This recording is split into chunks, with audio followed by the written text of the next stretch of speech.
Sure. My name is Leon Eagletail, but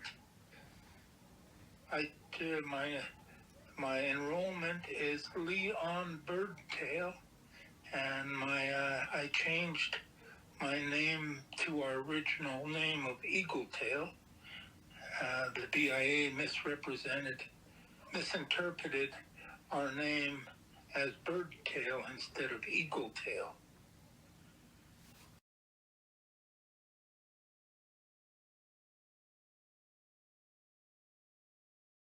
That's my Gros-Ventre name is the child of a beaver.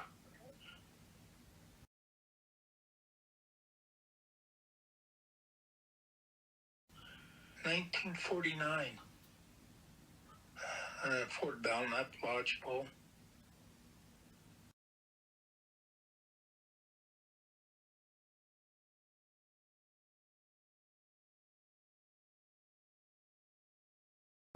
Oh, I'm Gros-Ventre and Chippewa Cree.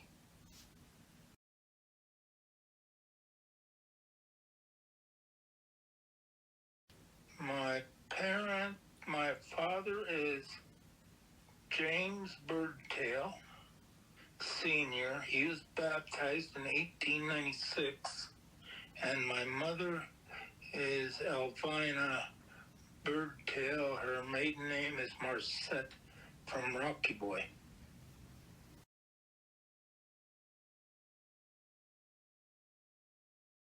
My grandparents they were old Eagletail or Birdtail, and my grandma was Bright Eyes.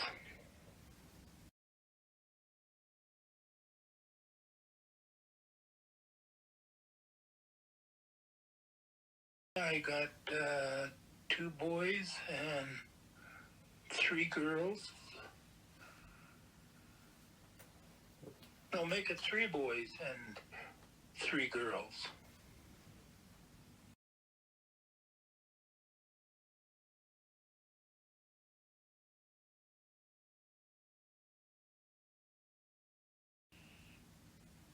It means it gives me an identity of who I am. My clan is the Fighting Alone clan. The clan was the policemen of the tribe. They took care of all that stuff.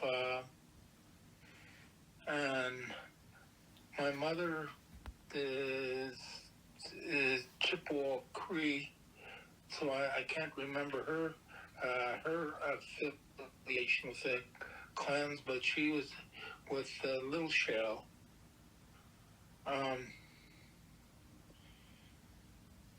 But being a Ninan is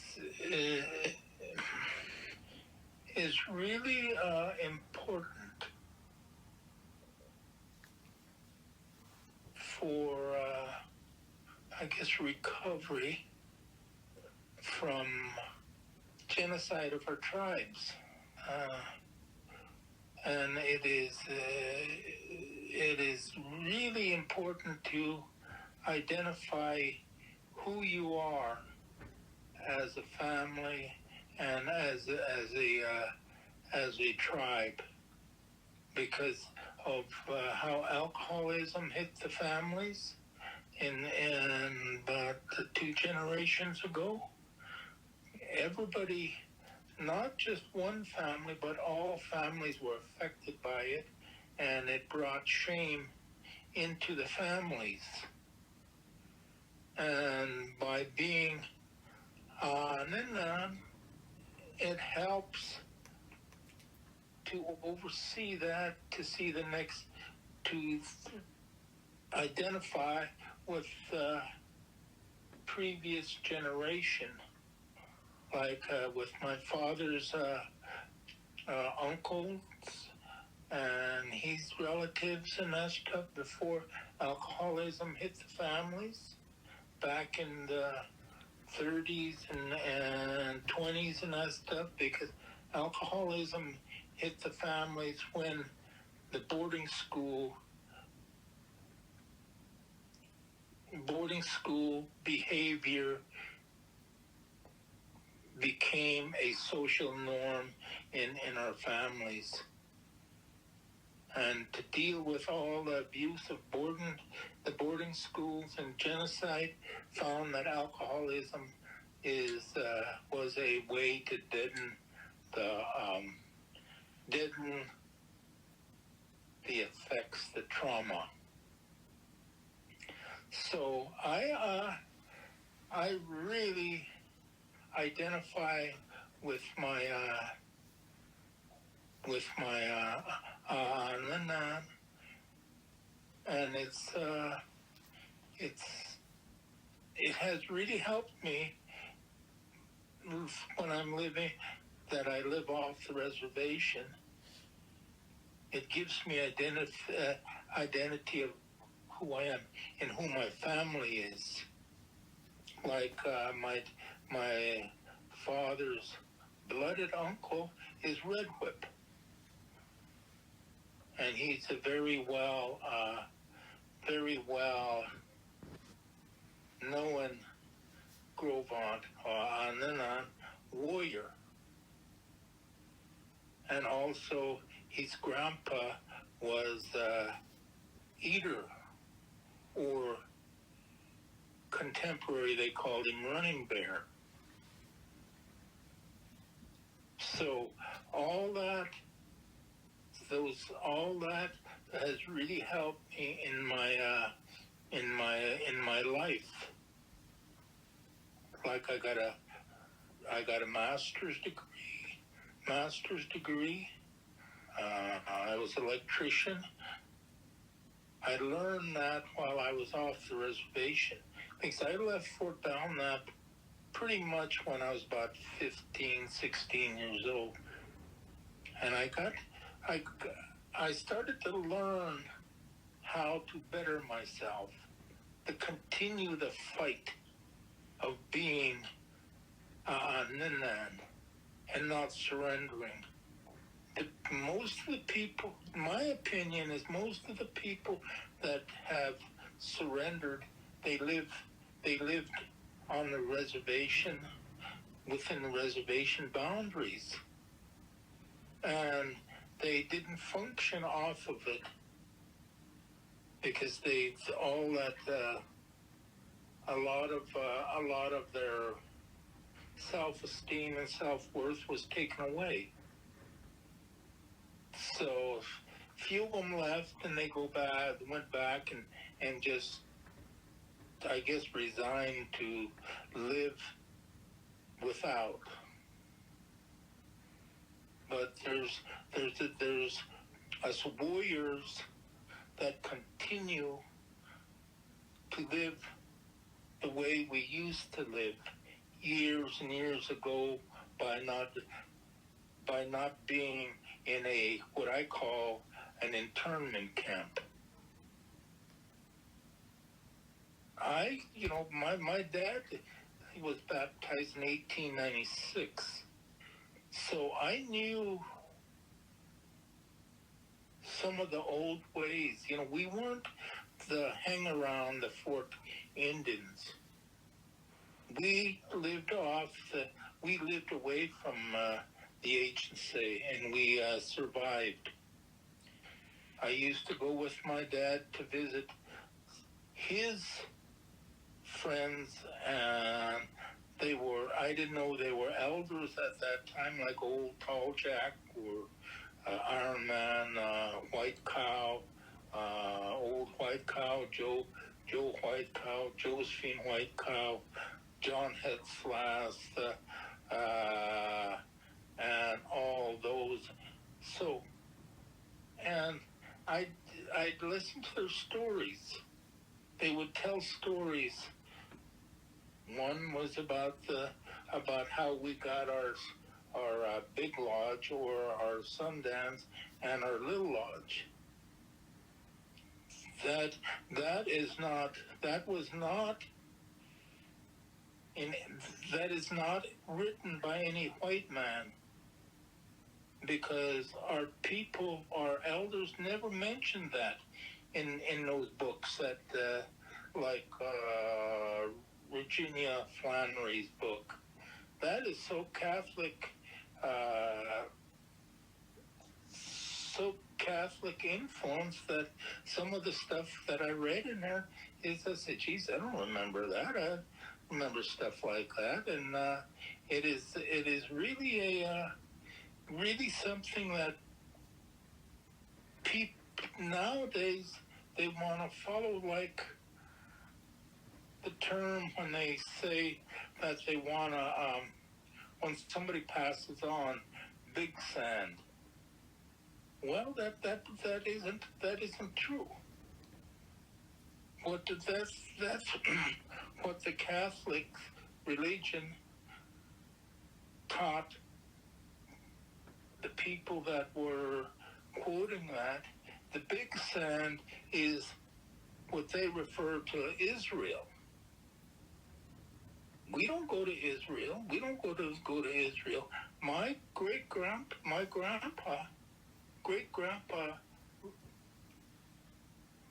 Eater, or Running Bear, he said, we go west. And he had this ability to go visit at night west, and he'd tell when somebody in Fort Belknap passed away, he'd see him going west, and when he'd get up that morning, and he'd tell my grandma that he said there's two people that's going west, and he said, but I couldn't see their face, they dodged me. And sure enough, about 2-3 days later, a rider or somebody would come visit, and they say, yeah, such and such passed away. So a lot of that stuff that's written is really influenced by Catholicism. So it's really essential, like the latest thing that is going on that's really kind of strange is that they started a crazy dog or mad dog society. They said that belonged to the Grobons. That's not true. I mean, that's Blackfeet. That's their society. But somebody from up in Canada put a scam on some of those guys that were looking for their identity and sold them that society and stuff. It doesn't belong to the Grobons. The Fighting Alone clan were the policemen. They did exactly. They took care of everything from discipline at celebrations and all that stuff. Made sure that nobody did caused any trouble or like that. They took care of all of that, and it's kind of it was kind of, I told some of my relatives that isn't true, but they're looking around for something to identify with, so they find something that sounds good, but there's nothing wrong with it, because back when I was living there, when I was 15 and under, there was nobody, there was no Indians there. There was no Aaniiih or Nakota. Everybody wanted to be white. All wanted to be cowboys. And so when I went back to administrate the alcohol and drug program. Hank Doney was one of the counselors that worked with me. We were on our way out to Hayes, and where the school is and all those houses, those were ghost pines. Those were burial ground all along that Klitschko. We couldn't go there. We were told stay away from there. One time I ventured up there, and there was old material and dishes and all that stuff where they would put all their stuff. When they'd lay them out, they'd take their stuff and put it up there, put it with them. So all that, I was telling Hank, gee, those are graveyards up there. And he said, yeah. He said, really? I said, yeah. When I was growing up, we couldn't even go up there. Back then there was Tom Kitchen's place.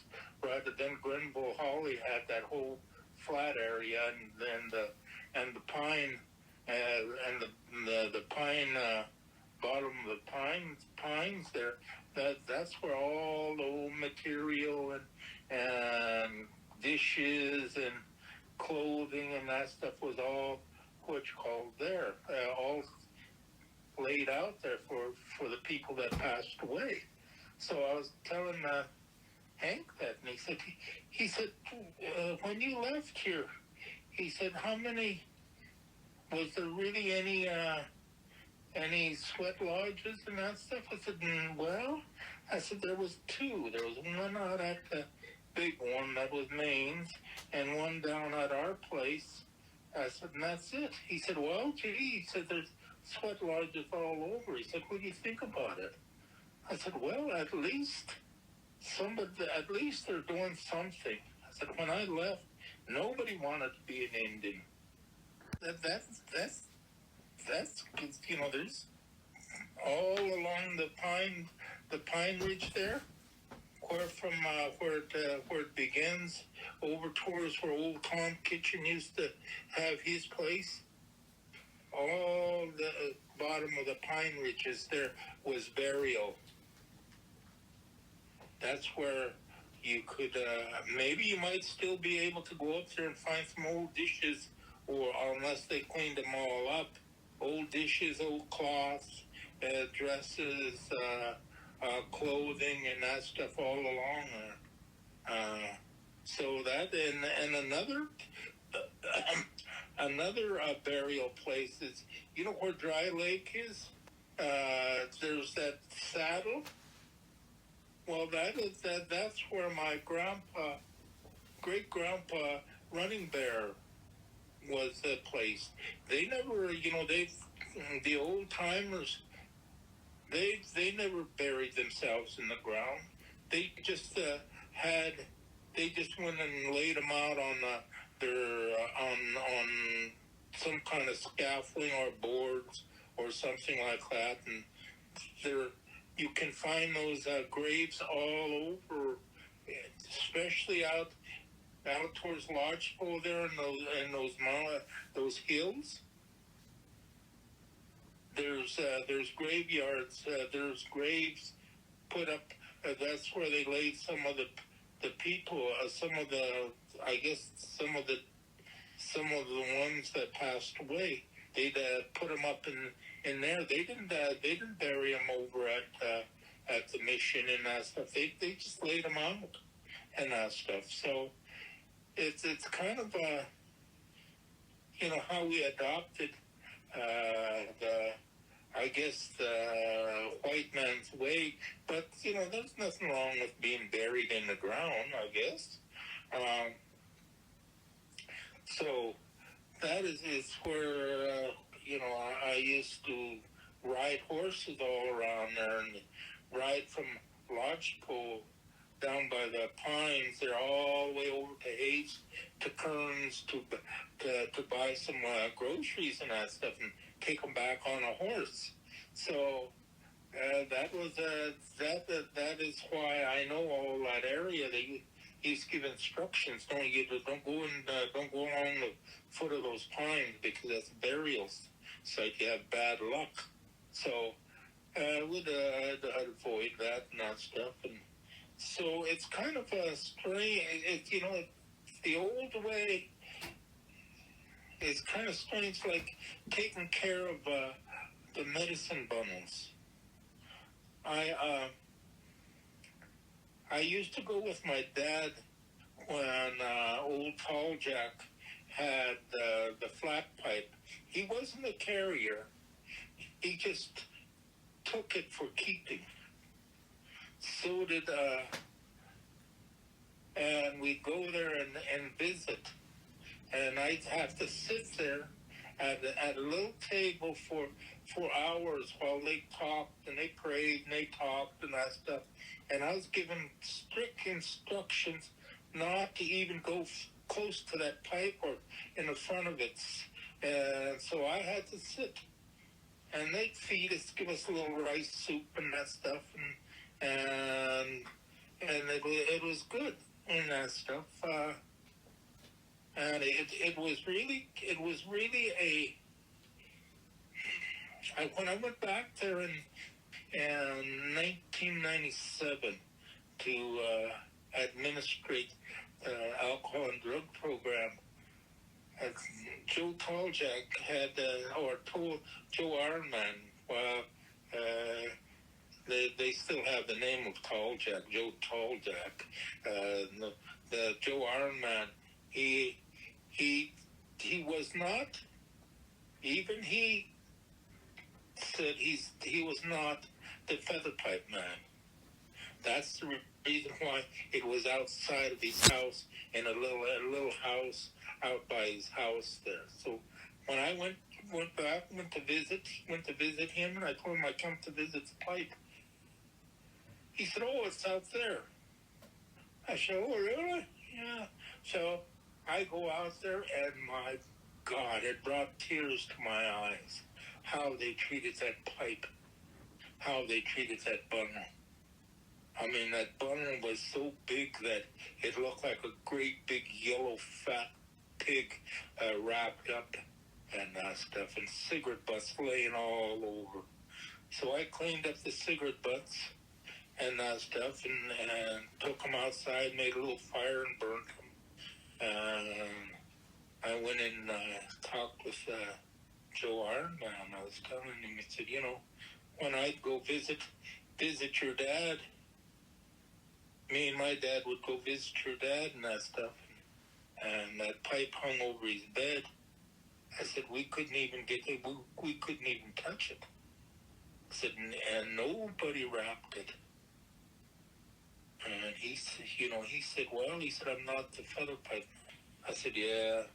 So I told him, I said, that's just, I said, how they used to do.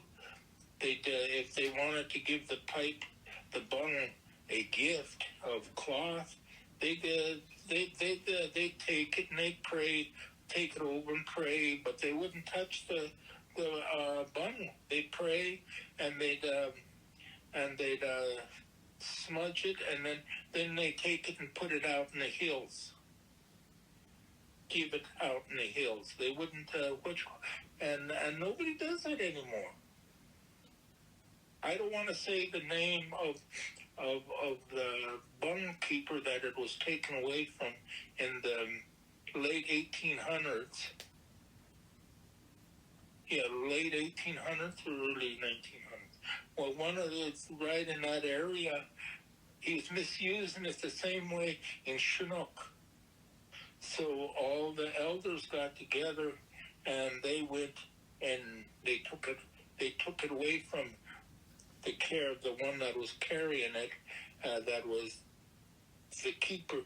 Took it away from the keeper and gave it, I think it to Sitting High or Sits in the Middle. One of those, which called. So that's how Sits, and that's how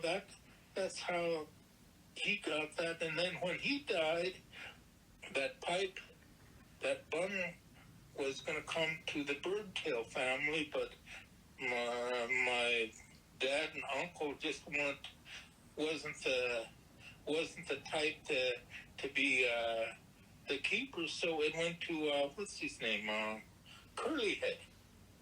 But Curlyhead was not the keeper.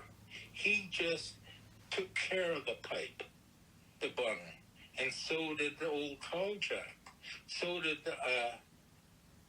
Joe Ironman. So all this knowledge and that stuff, it's all oral. It's not written down anywhere.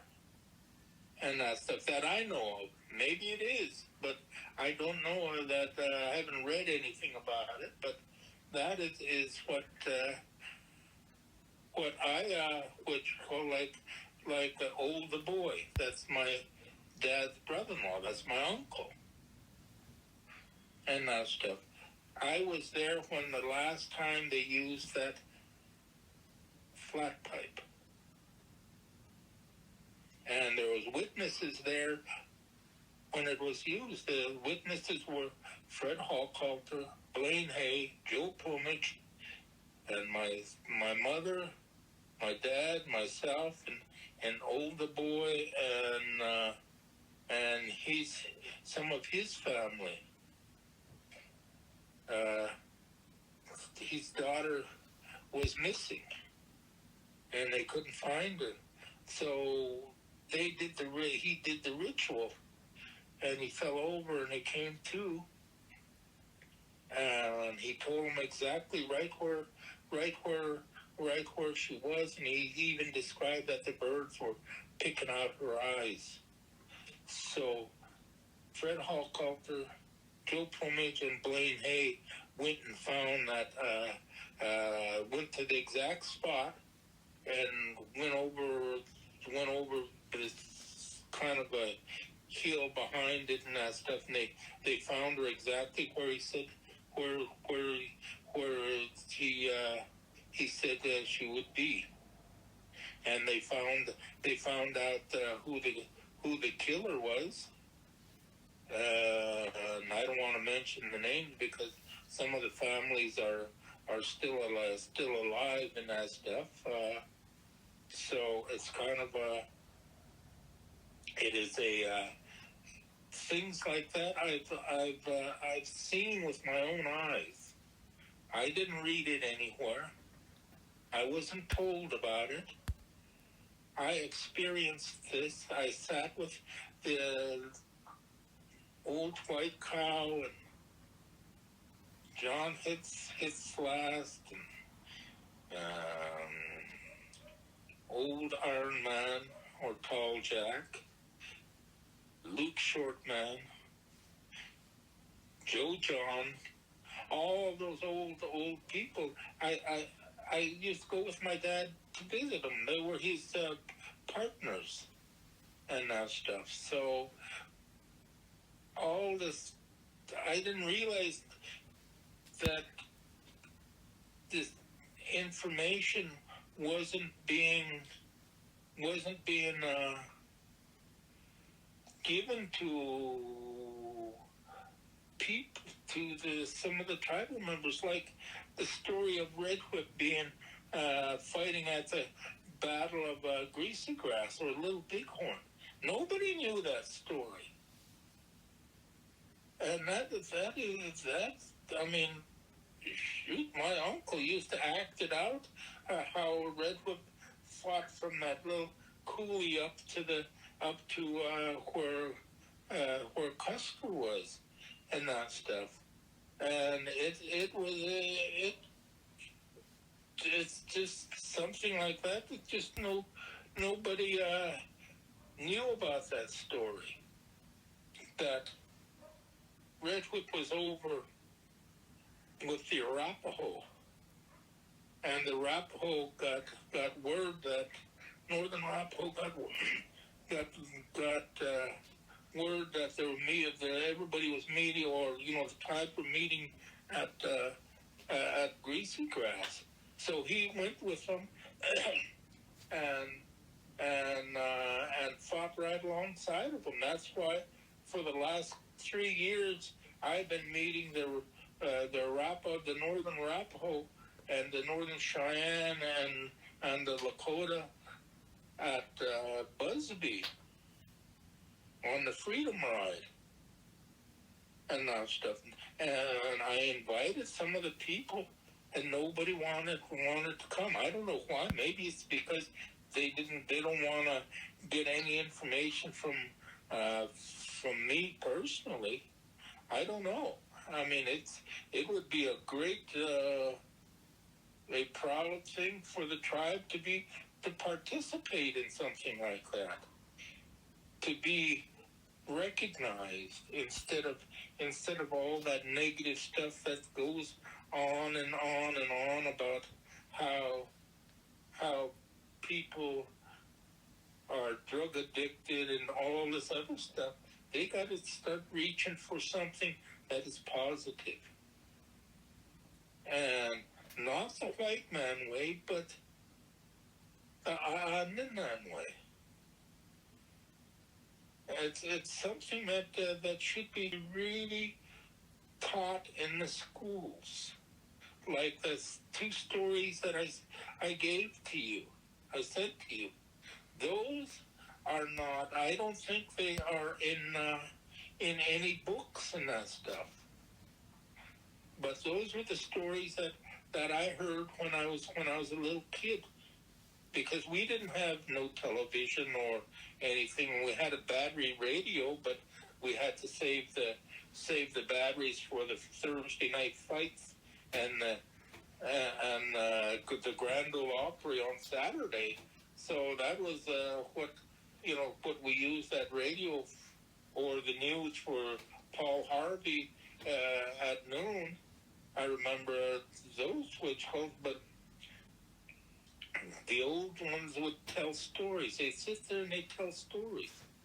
At night, in the evening, my uncle and dad and that stuff, they'd sit in the shade and they'd drink tea and tell stories about things like that. Like one thing, they were comparing the Christians Holy Spirit to the last child. They said that our religion is just about this kind of similar. Said they discuss stuff like that. And my dad used to go to Catholic church, walk from down the house about 2 miles down up to the road to try to catch the priest before he went to the lodgepole. On one day I asked him, what's the difference? You go up on the hill and pray. Why do we have to go to the church, go to this church? He said, well, kid, he said, I go there so I can visit with friends and that stuff. He said, I said, well, what's the difference? He said, there's no difference in our God. We all pray to the same God. And I keep that same thing with me. I don't have a separate God from anybody else. I have the same God, or what we Nana calls Baha, the creator of all. So the things like that. When I was growing up, those were common discussions. And the clan system. Now that is a really everybody wants to be a Frozen. And Davy, I recall a couple years ago or last year, Davy Belgard said he was, he's talking about Frozen. I bust out laughing. Said, I wonder if he really knows what Frozen means, what that is. See, that clan is called Plume, or Eagle Plume. That's the proper name for that clan. Frozen is a derogatory name because they wouldn't feed people. They were stingy and that stuff. So it was kind of I kind of laughed, and I don't know if he knew that I was teasing him when he was saying he was going to Billings and visit somebody or something. I said, well, make sure that when you go there, they don't tell you that all their meat is frozen. And that's but that is that the derogatory names always had some kind of I guess joke or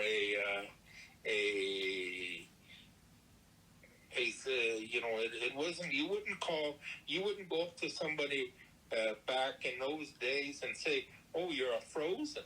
That would be a fight. You'd get into a fight, or else the fighting alone. One of the derogatory names for them is Nighthawk and stuff. But that would be that is that's a derogatory name for them because I guess one of their witch calls, they like to fart really loud and stuff, and anybody hear a fart, they'd say, "Oh, the Nighthawks are around." But that would start a fight if somebody would say, call them right in the front of them, like I like coffee.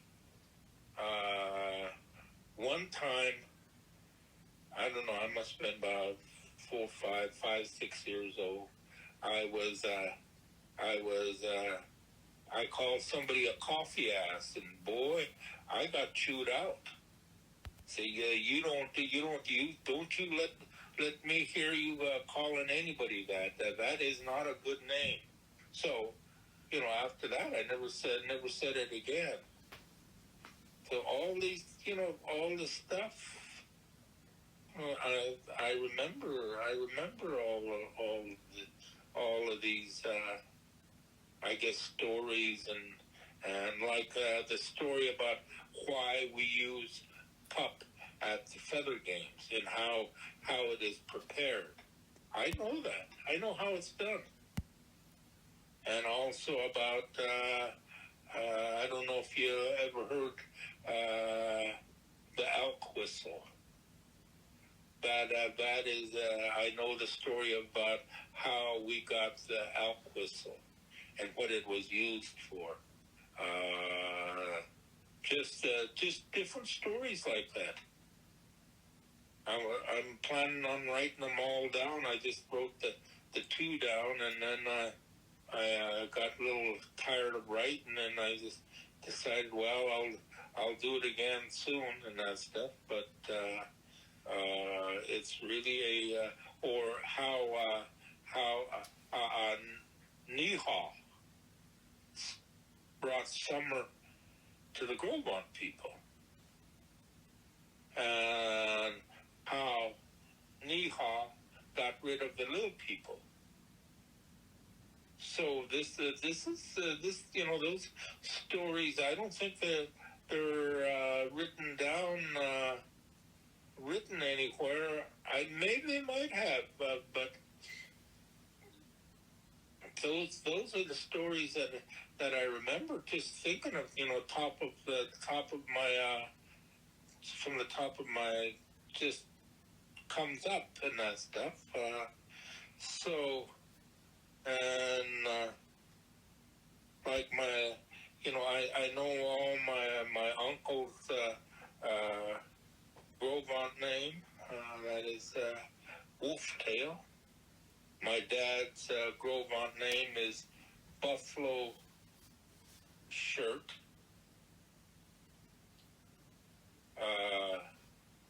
And all my brothers' Grovon names. One of my oldest brothers is, I was just thinking about his Grovon name. That is He Who Owns His Gray Horse. That was his name. And this my oldest brother Jimmy, Junior, James Junior, his Grove Aunt name was Iitaanɔɔn'i, Eagle Tail. My grandpa gave him that name years when he was about 3 months old, and he did it properly. Name giving is really a serious ritual. You just don't pick a name and give it to a child or give it to anybody, and especially if you try to give a name that has already belonged to a person years back. I was told that if you don't go by the name or ask the families that are living to allow you to use that name, then the name, how do I put this? The spirit of the one that has the name may get mad and cause you a lot of problems and stuff. So you can't just go give a name out to somebody without really thinking. Like my name, Child of a Beaver, was given to me when I was probably about 3, 4 years old. I used to swim in the beaver dams at home. I guess I'd be just a dog paddling all over in those big beaver dams, and my dad and uncle said, "Hey, he's a child of a beaver. Look at that." So that's how I got my name, and they gave it to me properly. They just didn't call me that. They took a beaver, cut his tail off, and they hit me 4 times on the back with it, saying that name. And each time they hit me on the back, they turned me a full circle and that stuff. So maybe that's the reason why I've survived off the reservation. Worked hard, because the beaver is the most sacred animal of the Aaniiih. They respected the beaver because of his intelligence of building his dam, building his lodge, building the dam, saving the water and that stuff, and storing food. That was the most sought after power in the Aaniiih's I guess culture. They didn't look at the eagles or the wolves or the bears and that stuff. They looked at the beaver as one of the most sacred and sought after powers, and also the bear and that stuff. So it's kind of it's really a knowledge that has been lost. And I think that, we can get some of that knowledge back and stuff, and start doing things properly instead of causing a lot of bad things happening and stuff by just ignoring the proper way of doing things. And also, it's just kind of a tribal members don't even know who their relatives are. That's the sad part, because that's the most important part of our culture, is knowing who your relatives are. A lot of them that really don't know and or they don't want to know and that stuff. Just like me, I'm related to Skinners, some of the stiff arms. That's Preston and Gerald and that family, and also with the other stiff arm, Bum and King and Thelma. Stiff arm related to them, and I'm related to Ginn stiff arms family, and also I'm related to let's see, cauliflowers, Skinners, all the Skinners. That's cauliflowers, and some of the Brockies. That's where I'm related to Leo Brocky and Ted Brocky and also what's his name? But those are some of my relatives. I'm related to Browns.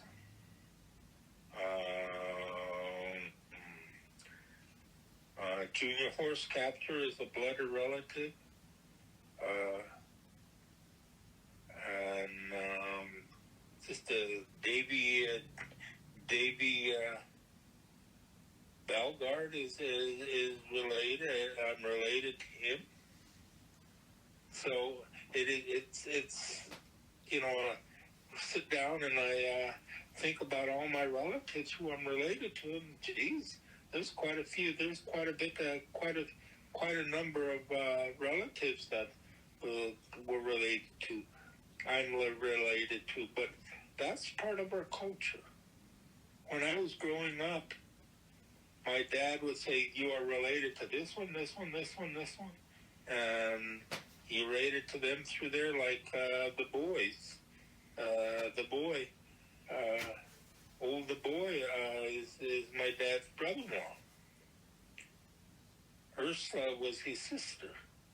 So through that, I'm related to all the boy families, and the Martins. Those are part of the boy family and all that stuff. So part of our culture is knowing who you are and who you're related to, not just the ones that have power and that stuff, but the ones that sometimes are pitiful. Those are the ones that you pray for and you help out and that stuff. So.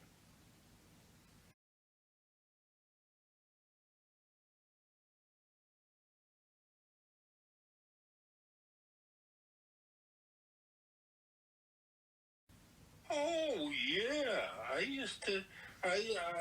I still understand Grovant. When it's spoken, I have to think about it, and then because it was spoken when I was growing up. That's all. When I go visit with my dad, that's all they spoke was Grovant, and Assiniboine. Not too knowledgeable in Assiniboine and that stuff. So. Grovant is, if you don't speak it, you lose the ability to speak it. But every now and then, who was it that spoke? That I started to understand, and every now and then when I'm driving, I'll start to, I'll tell my wife, tell her what. So this word means, I'd say it in Grovant and tell her what it means and that stuff. So, so it is kind of things that come and go and that stuff.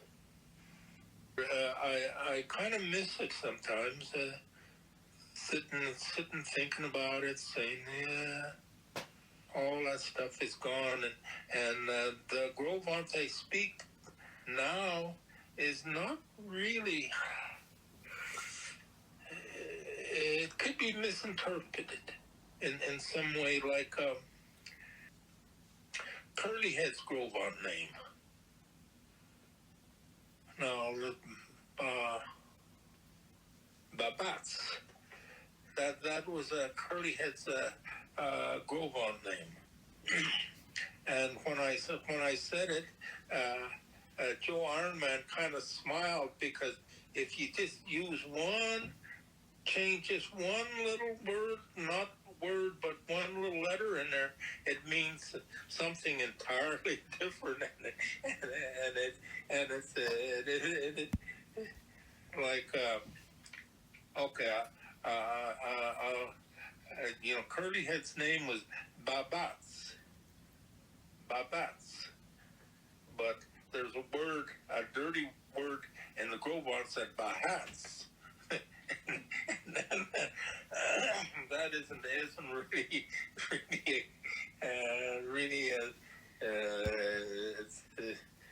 I got in trouble a few times for saying that word. So, but that's kind of just something that that comes and goes, and that stuff. Some of their names, and I don't know. Maybe you can remember that and ask one of the Grobon speakers what that means. Babats. That but that's what people call it. That's what tribal members called Curly Head and stuff. That was his name, and a lot of times, like Tall Jack, Old Iron Man the Second, Tall Jack, and all that stuff, and that was their names and that stuff. And they didn't, there was kind of nicknames and that stuff.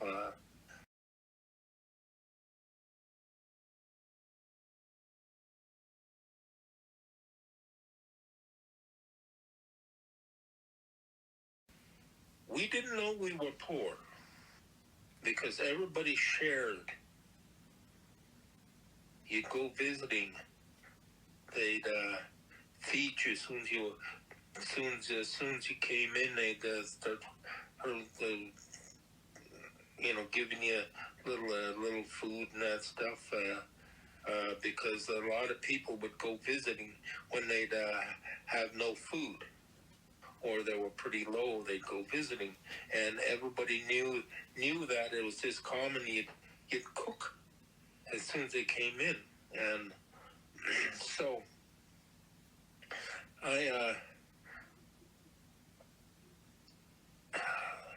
there was no such thing as a foster home when I was growing up, or foster children. Everybody took care of each other. Like, we lived in Lodgepole, way down. I don't know if you're where our place is down along the pines and that stuff. We'd have relatives, kids coming down. They'd stay for a couple of days and that stuff, and they knew, their folks knew where they were and that stuff, and they'd eventually go home and that stuff.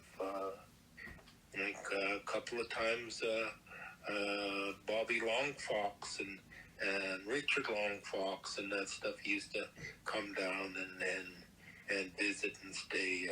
Humphrey Whitting and stuff. Those were, they'd come and visit.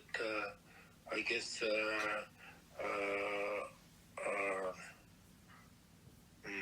Poncho Cliff. We all kind of took care of each other. We had nothing, but yet it was different. But there's no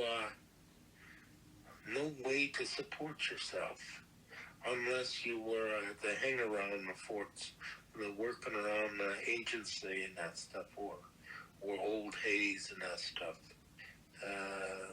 The rest of us, a lot of them starved. I mean, a lot of those kids would be hungry and that stuff. And we knew how when the different berries were ripe and that stuff, early spring.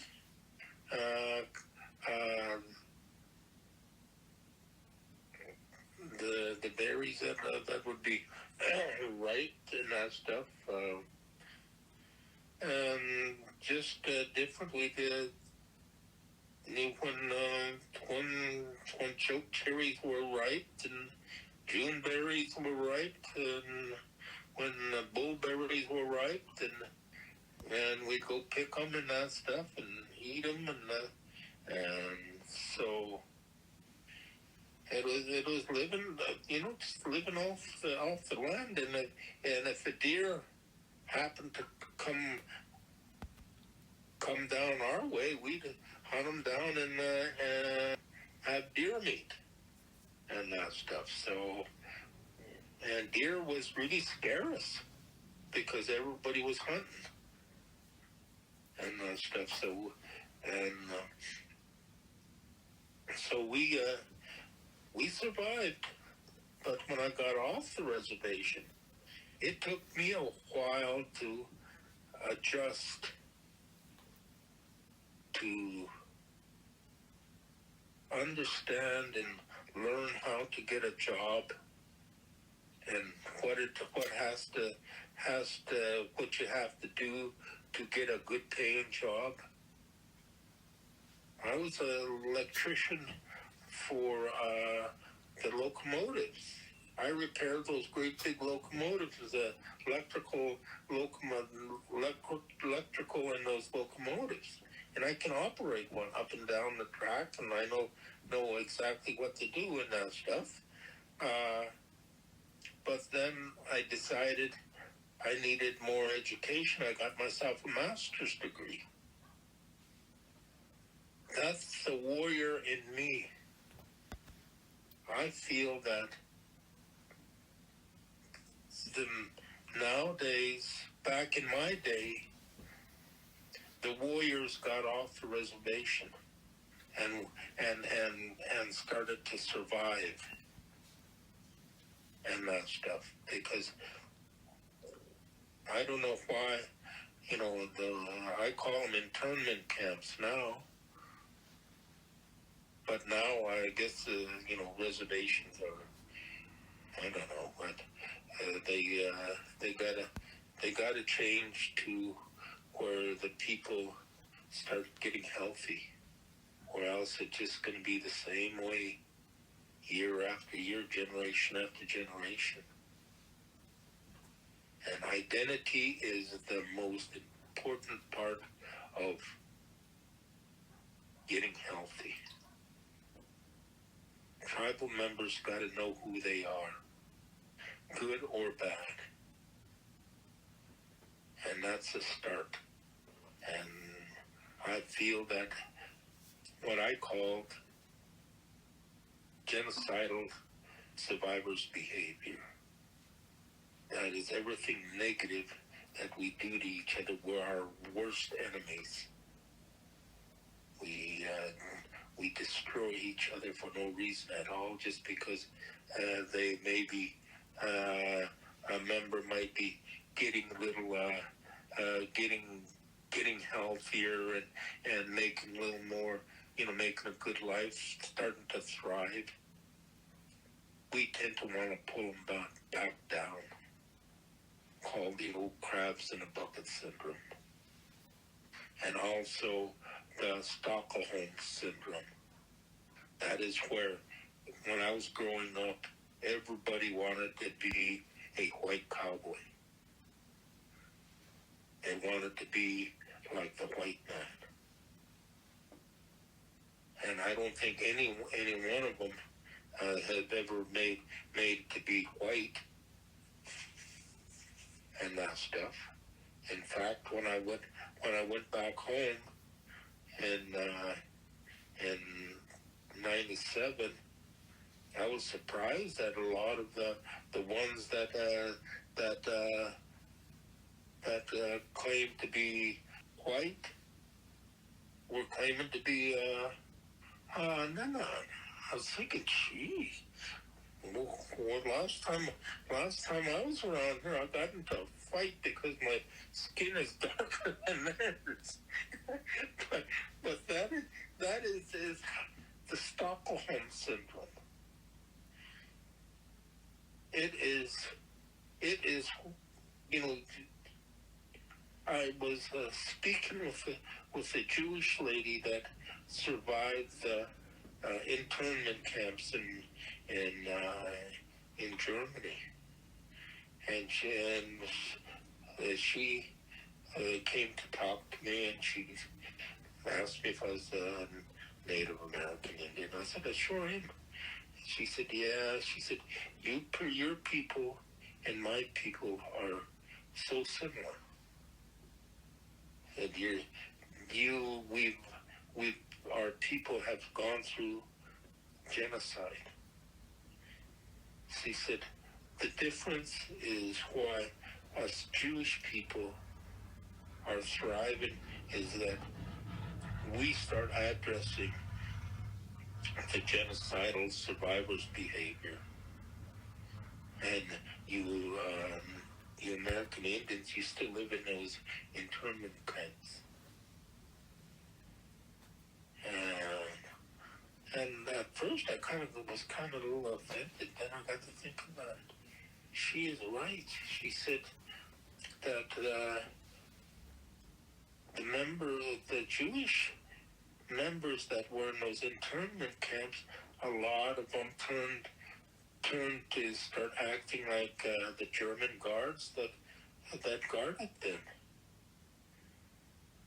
And after doing a little research on that, I was thinking, I know what she's talking about. And if you open your eyes and listen to a lot of people, you'll really realize that. Saying, hey, we're in an internment camp, but we can take this internment camp, change it around to where the sovereignty that we have can benefit all the people, not just a certain few, but all the people. And once that starts to, what you call educating the young kids, young ones, and letting them thrive in that stuff, we're one step closer to a healthy community. But first, we got to know who we are, and that's where I'm in now. Have you ever seen some of the pictures of some of our councilmen back in the 20s and 30s? How they were dressed? They looked like they just stepped off the streets of Chicago. And that was how they survived. They had to do that to make the white man think that we have assimilated. But you look at some of the other tribes that have obtained and retained their cultural ways. They're representatives in D.C. or they were all dressed in their regalia, their tribal regalia. You see the difference, like the Navajos, the Crows, Northern Cheyennes, the Shoshones. When they went to D.C. and that stuff, they took their regalia and they dressed in their finest. So, and it's kind of something that, but we survived, and it's time that we start to thrive by obtaining some of our cultural ways that was lost, and not taking advantage of each other.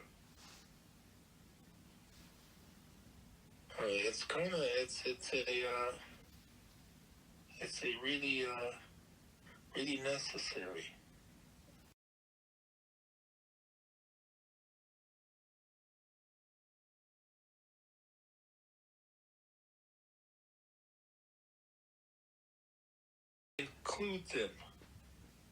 Include them in the governing and also in the structure, and because there's a lot of knowledge that is off the reservation,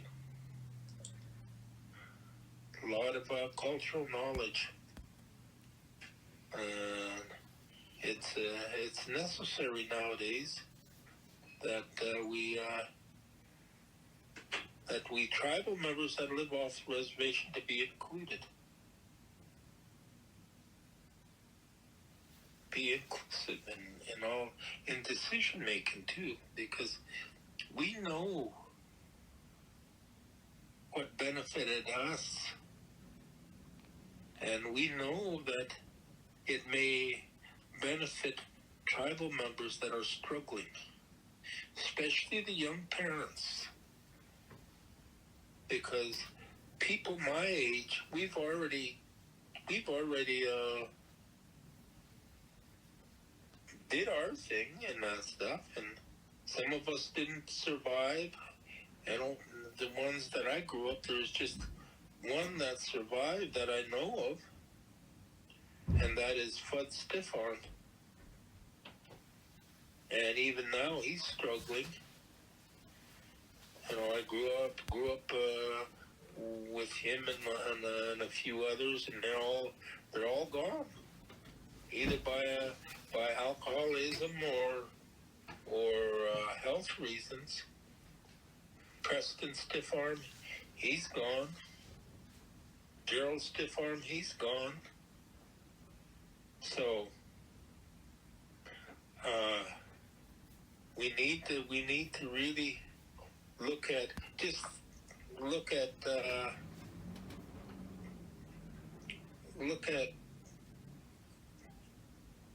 the off-reservation tribal members as a tool,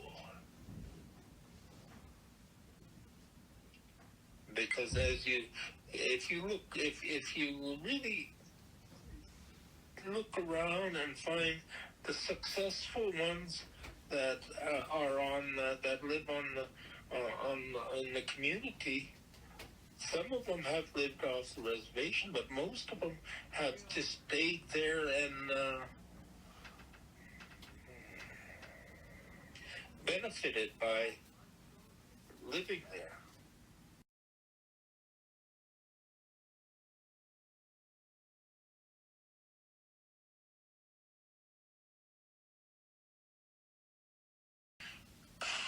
I've thought about it.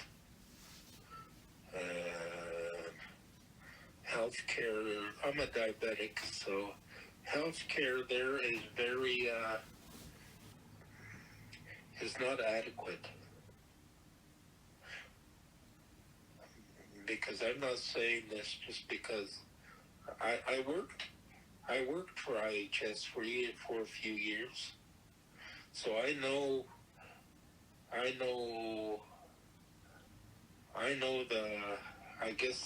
the inner works.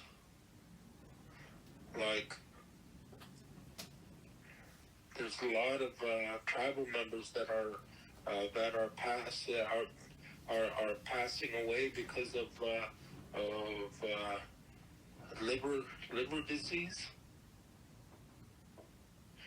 Do you know they have a cure for hepatitis C and hepatitis B? Sitting on a national call with IHS, with their pharmacies, the lead pharmacist out of Albuquerque informed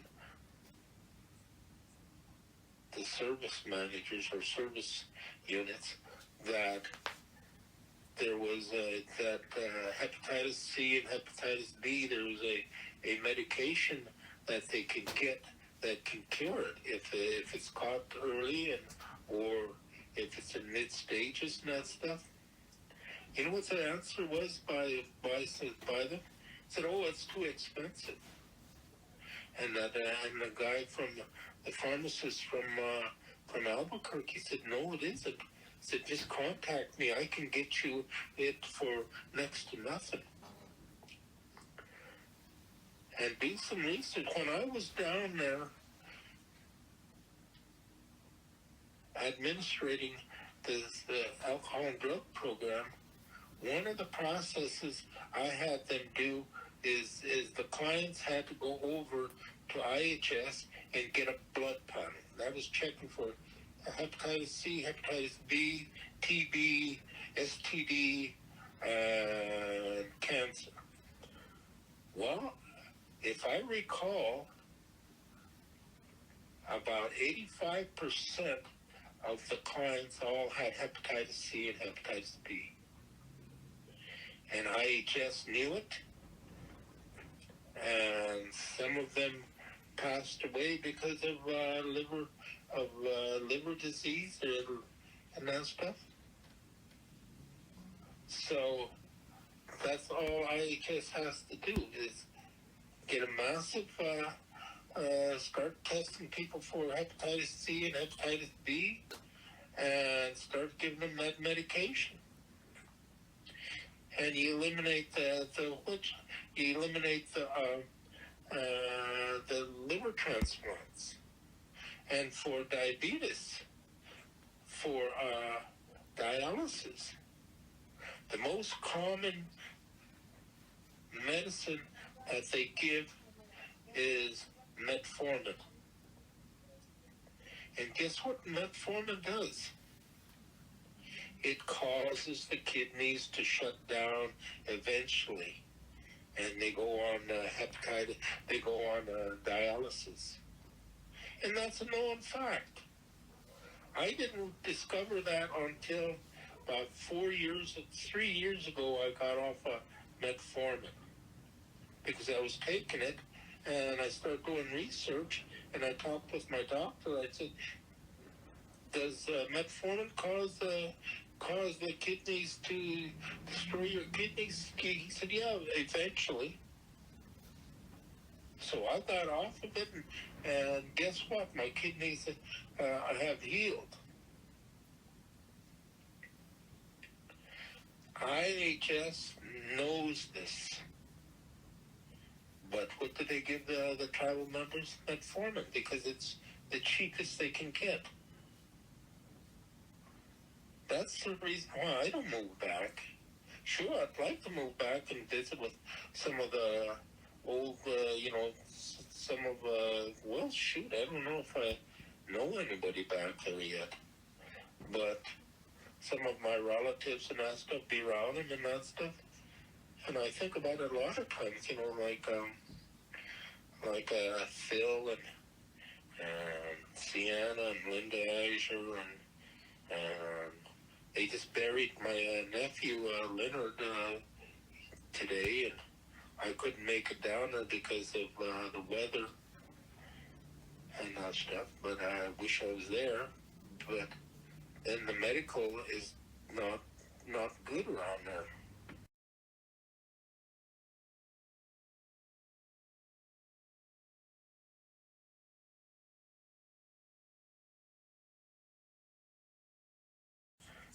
I guess the biggest impact in my early life, I guess my uncle was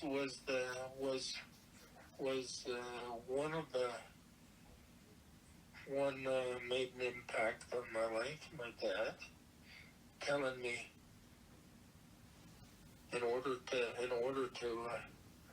make something out of yourself, you gotta leave.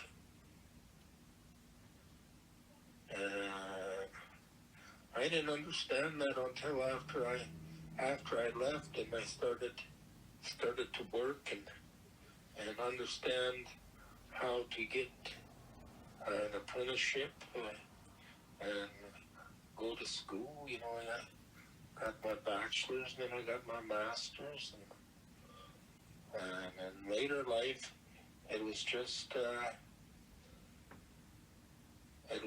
an overall,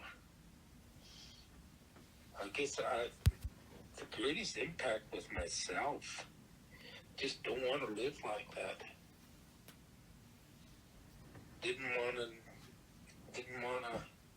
I didn't know we struggled so much. I didn't want to survive. I wanted to thrive and have things and that stuff.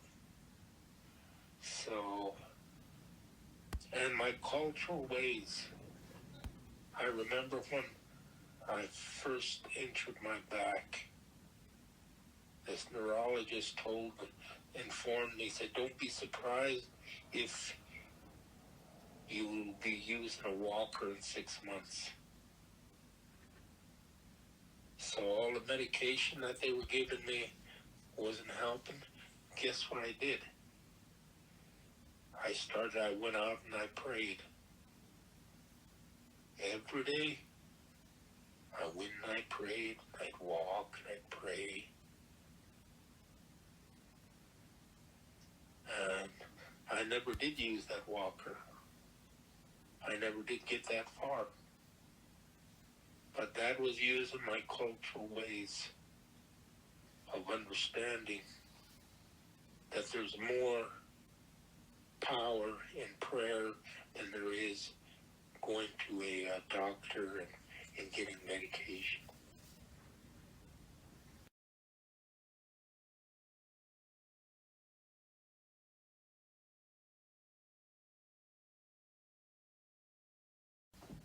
I would say the most important part is identity of who you are personally, family, and community.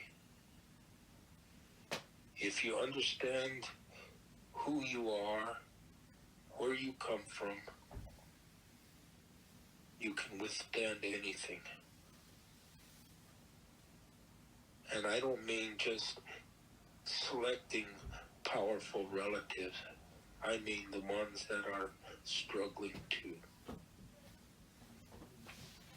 And helping them out if you can. Future generations is that I survived so my grandchildren can thrive. I'm part of the past, and we need a good future. And by understanding who we are, identity, not creating one, but of who we are. I was just talking about the clan system. If we understand who we are from the clan system, societies can be made. They can be created. But a clan system, you're always part of that clan, and you always be part of it. Always belong. And our clan system is paternal. It's who your father belonged to. Not your mother. Your mother became part of that clan of the father.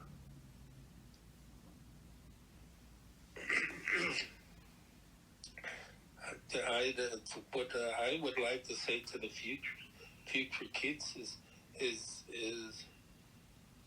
they should have our history and identity taught in the schools of who they are. And especially the cultural ways, the values. Not taking advantage of each other.